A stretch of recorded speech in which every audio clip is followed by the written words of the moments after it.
Pretty much everybody here knows me, so I don't have to do a long introduction. Deputy Jen, Goodhue County Sheriff's Office, Community Engagement Deputy. Today we're going to talk about home premise surveys. Along with that is the TRIAD theory, so we'll be talking a lot about that. This is what we say, don't let a doormat protect your home. Just because the neighbors have better stuff doesn't mean they're a better target. So everybody has to take the initiative to protect their own homes and protect themselves. So in Goodhue County, so in 2020, we had 168 reported burglaries. We had 4 arrests immediately after the burglary was reported. 2021, 138, 6 arrests. 2022, 119, 7 arrests. 2023, 115 with 9 arrests. So what we're seeing is that number is going down, which is surprising because nationwide that number is actually going up. I see the arrests are going up though, so Yep. that's a good thing. Yep. So some facts about burglaries. One occurs every 30 seconds in the United States. They usually happen in the middle of the day, between noon and 4. So what time are we done here? Most burglaries are committed by someone the victim knows. This blew my mind. I was doing my research on this, and I was going through all the reports from Goodhue County, all 400 of them, and so many of them immediately named a suspect of somebody they know. So what does that tell you? Show me your friends, I'll show you your future. If you hang around with a bad crowd, bad things are going to happen. 50% of burglars live within 2 miles of the house that they steal from. So these are your neighbors. 41% admit that the crime is an opportunistic burglary. So they see a chance, they take it. Those that actually plan a burglary, they do so, half of them do so within 24 hours. And the average thief only takes 12 minutes to get what they want from your house. So it's in and out real fast. So TRIAD.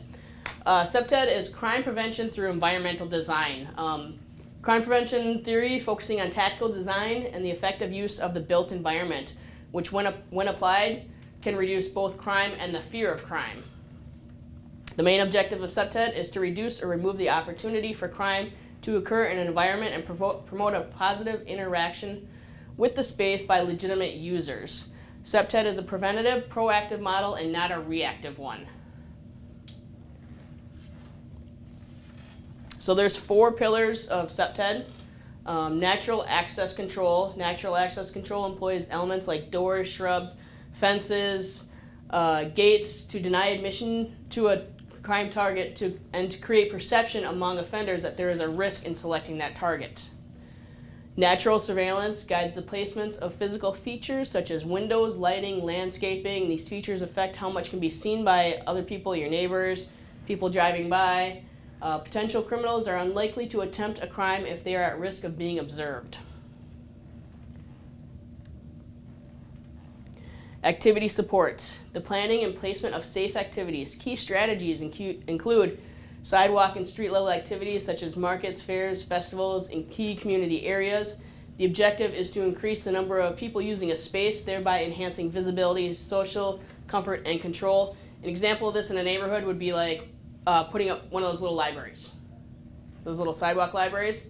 It's going to attract the people that you want, your neighbors, right? It's going to attract them to your house. That's more eyes on your house. Maintenance involves sustaining a sense of ownership and control over a space through ongoing upkeep and community involvement. Neglected or poorly maintained areas can attract criminal activity as they signal a lack of guardianship and a reduced risk of detection. An example of this is if you see a rundown house and a shady looking person at a rundown house, what are you going to think? They probably belong there, right? If the grass is overgrown, bushes are overgrown, there's cars in the yard, and there's a shady looking person, it's not going to raise your suspicion. If it's a nice house where everything is, even if it's a nice house where everything, like the grass is cut, the bushes are trimmed, everything looks nice and in place, and there's a shady looking person there, that's going to raise your suspicion. Hey, that person probably doesn't belong there, right?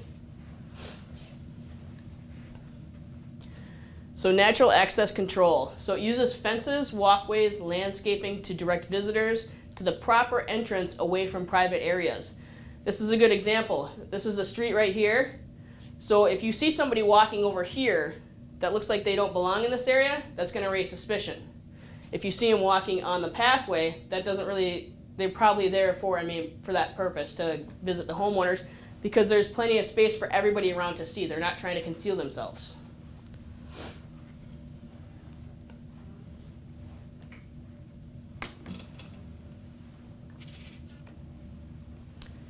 So using a pathway, fencing, lighting, landscaping to direct or funnel to your residence.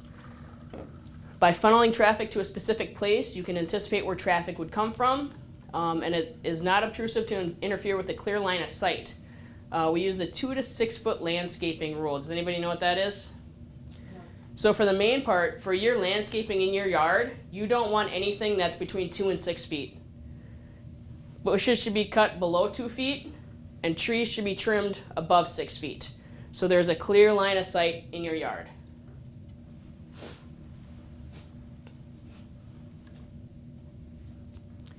Natural surveillance techniques. Keep the entryway and exitway free of objects that block the direct line of sight. Keep hedges and trees well trimmed. Avoid plants or trees near windows and corners as they create blind spots. Another thing to keep in mind with that is a lot of people have lights on the corners of their houses. If you have a big bush in the way that's blocking that light, the only thing you're doing is casting a big shadow, which is a dangerous area. Now you've given them a place to hide.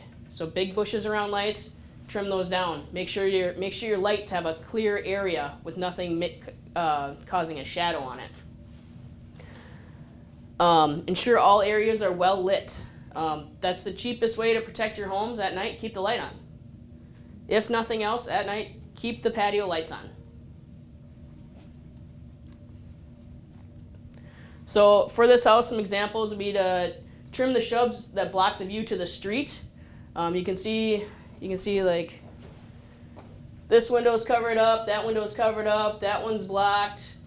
You can't see the street. They can't see who's coming towards their house. And once people get behind those bushes, none of the neighbors can see them. Add a motion sensor or landscaping lighting to shrubs by the street, driveway, and 4 corners of the home. So that'd be motion lights along the side there. Use LED lights, especially if you're going to have cameras around your house. You want LED lights because other lights give off that orange glow, which makes videos very grainy and hard to see. I'm sure Mitch can relate with this when people are like, oh, I got the criminal on video, and we get to the call thinking, hey, this is great, got him on video. And then we see the video, and it's super grainy, and you can't make anything out. LED lights will help with that. Territorial reinforcement, private property versus public property. Just basically making it clear what's private and what's public property. You can see they got the bushes lined up real nice. That's clearly their private property. It uses physical attributes that express ownership of that property. That property is being maintained, taken care of, somebody's there. Fences, walls, and landscaping. One thing to keep in mind with fences is if you have a big privacy fence, that's defeating everything that we're talking about right now. We don't want to see that. So you see this fence, you can easily see through it, but it's obviously a barrier. So territorial reinforcement gives a sense of belonging. You and your neighbors will be more vigilant of people who don't belong there. Makes it difficult for intruders to blend in. Uses material that is sturdy enough for the environment, but also able to see through. So that fence there is that's a great example. Maintenance. All right, so poorly managed business property or home property is a welcome place for criminal activities. The more neglected an area is, the more likely it's to become a target for thefts and robberies.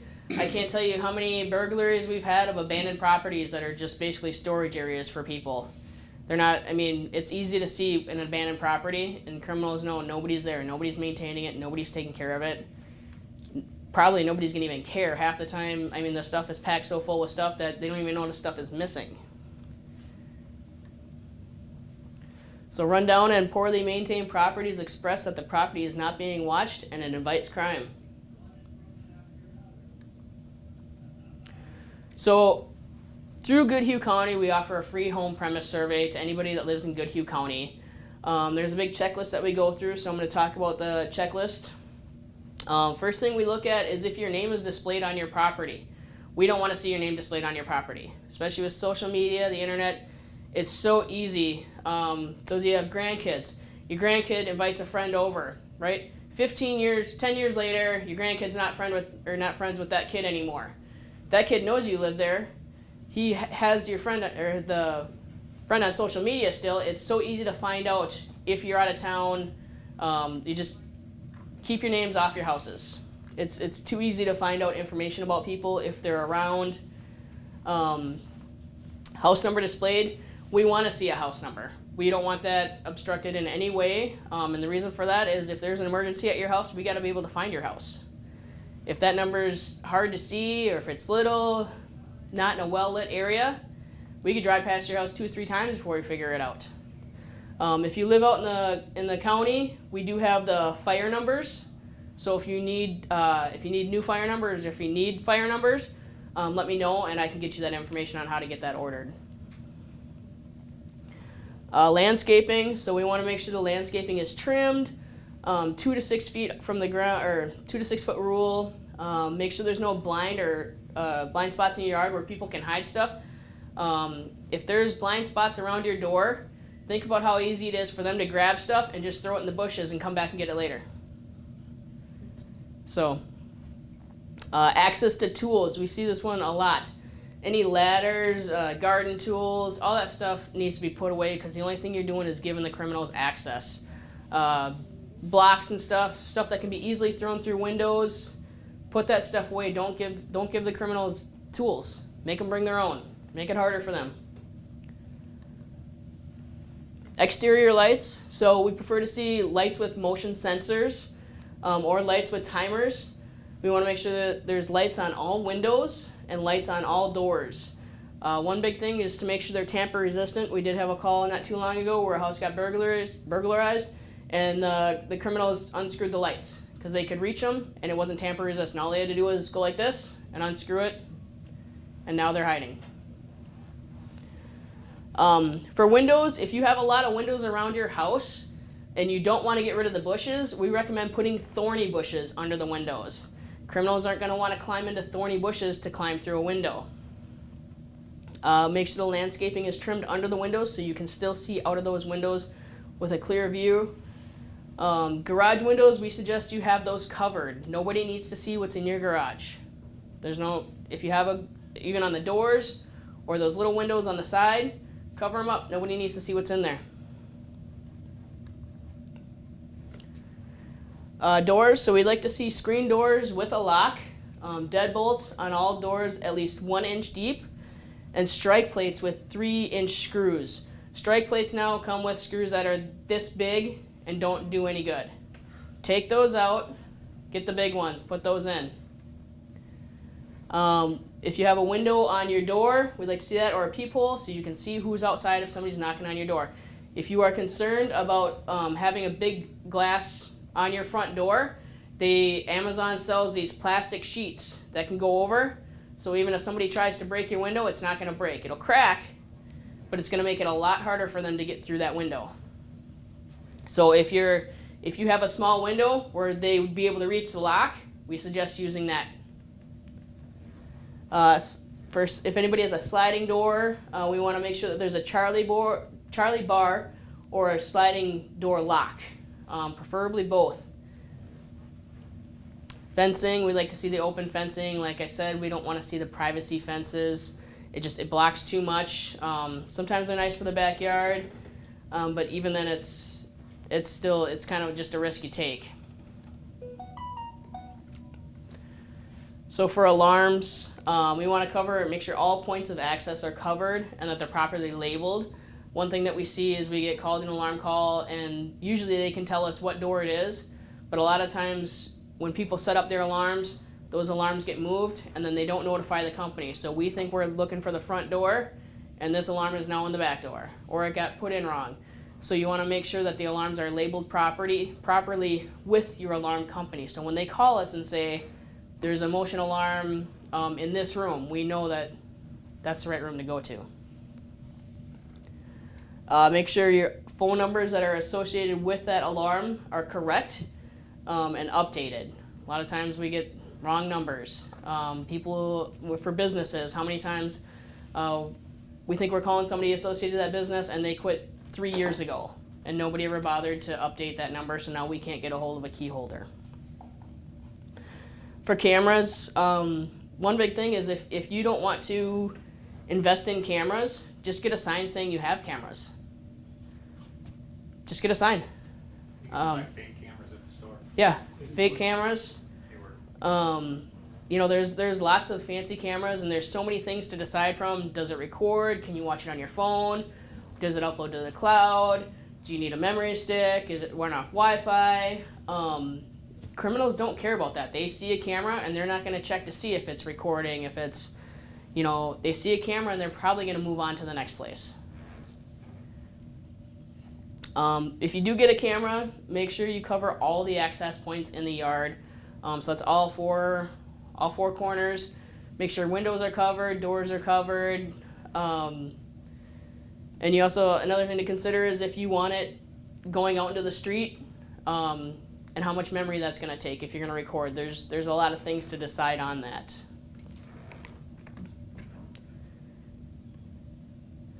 So here's some examples of SEPTED put to use. So the one on the left before, one on the right after. You can see the windows are covered up. You can't see the pathway. So in this situation, if somebody came up that side of the house and was sneaking behind, nobody would bat an eye because you can't see a sidewalk from the road. So how are we supposed to know where that person's supposed to be? In this situation, if somebody is walking up there, it would definitely catch my attention. Like, why aren't they on the sidewalk that's leading to the house?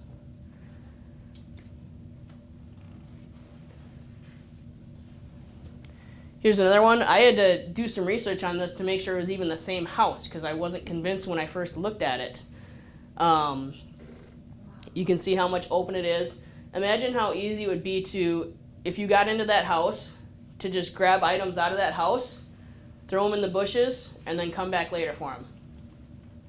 Right? Because all you'd have to do is open that door, toss them out there, and then you can come back later at night and grab those items.